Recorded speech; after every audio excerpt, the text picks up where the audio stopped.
Bushido is a word that summarizes the code of the samurai. Japan places great value on both the conduct and mentality of traditional arts and customs. The word do expresses this well.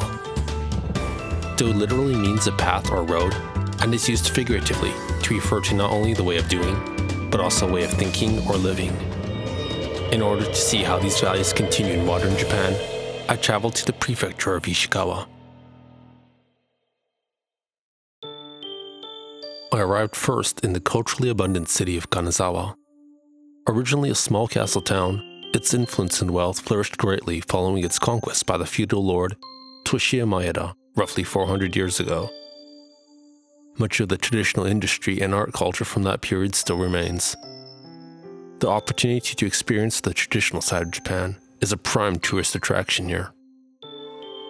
I was told that in Kanazawa, the number of people walking around in traditional Japanese garments called kimono has increased recently. I think it suits the city well.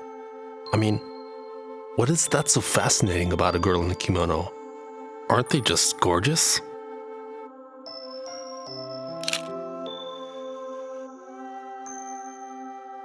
I had always wanted to try a Japanese tea ceremony, and had the chance to finally do so in Ishikawa Prefecture.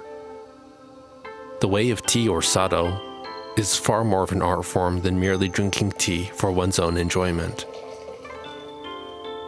For example, the person making and serving the tea is aware that each action is a crucial way to treat the encounter as a once-in-a-lifetime chance to serve and show hospitality to the guest.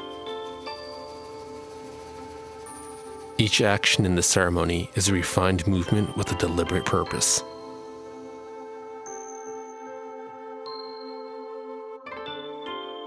When partaking of the tea, be sure to pay attention to the heartfelt labors and grace of your host. It is said that the samurai were very fond of this art form.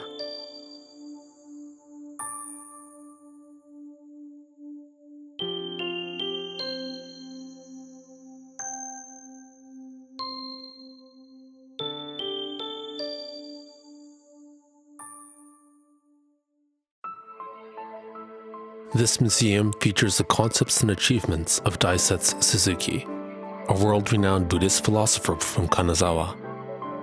He is known for translating numerous books on Zen Buddhism into English and introducing the traditions to the Western world. I wonder how the world must have appeared through his eyes. Next, I headed north to the Noto Peninsula. Here you can find traditional agriculture, crafting and fishing methods, gorgeous woodland scenery, and all sorts of exciting local festivals.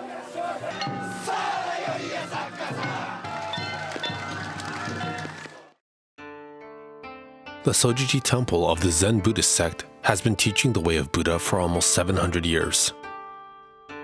Monks travel from all over Japan to gather in this great holy place.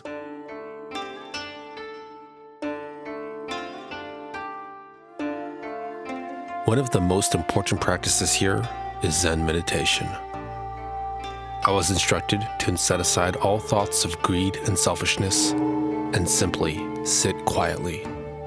The samurai also practiced this kind of meditation. It was so silent you could have heard a pin drop. No thinking, just sitting. Quietly sitting. But no sleeping.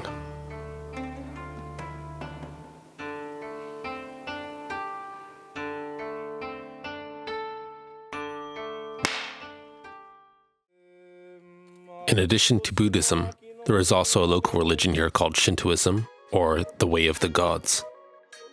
It teaches that gods dwell in nature, natural phenomena, and even the objects of everyday life.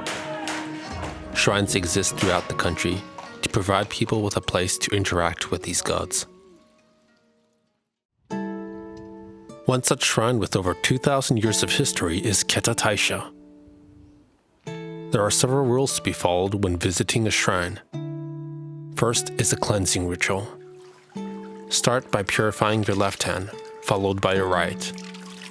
Afterwards, rinse your mouth, but avoid swallowing the water. When you approach the shrine, you can first quietly place an offering in the offering box, bow twice, clap twice, then silently make a wish in your heart. I selfishly wish that I would meet a cute and kind girl.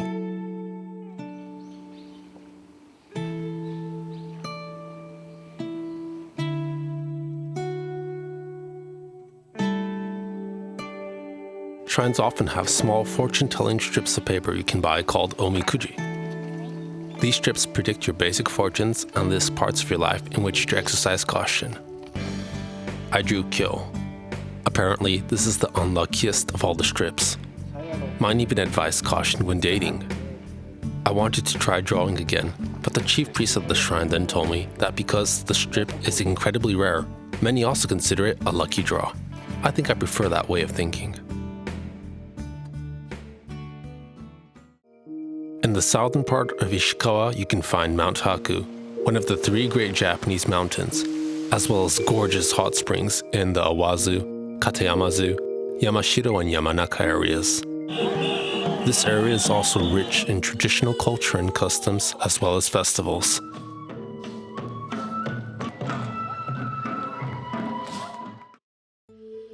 The Natadera temple, founded roughly 1,300 years ago, is surrounded by gorgeous nature, rocky hills, and meditation caves.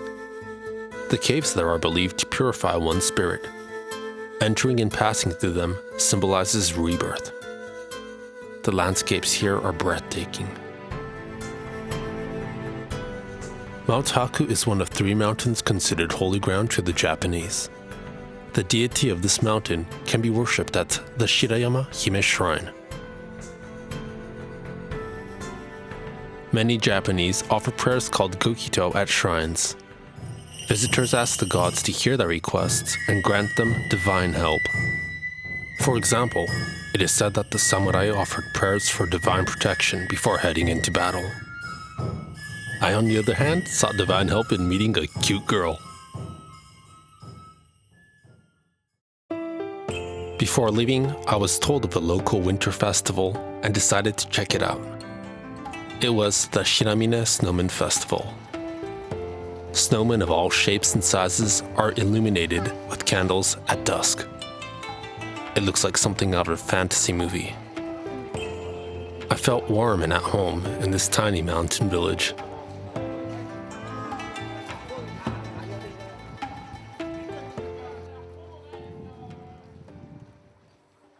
What? Oh wow, she's beautiful. I mean, beautiful. She's perfect. What if this was that divine encounter I was praying for? What? Oh my god, no way. すいません。はい。写真撮ってもらってもいいですか？はい。写真お願いします。はい。写真撮ってくれるって。Sorry. Please. Photo please. Oh. Okay. She asked me to take their picture. Of course, she'd have a boyfriend. Oh, that's a nice photo. Here you go. Thank you. I guess it figures. You're welcome. I mean, the way of life is never quite what we expect, is it? Thank you. Okay.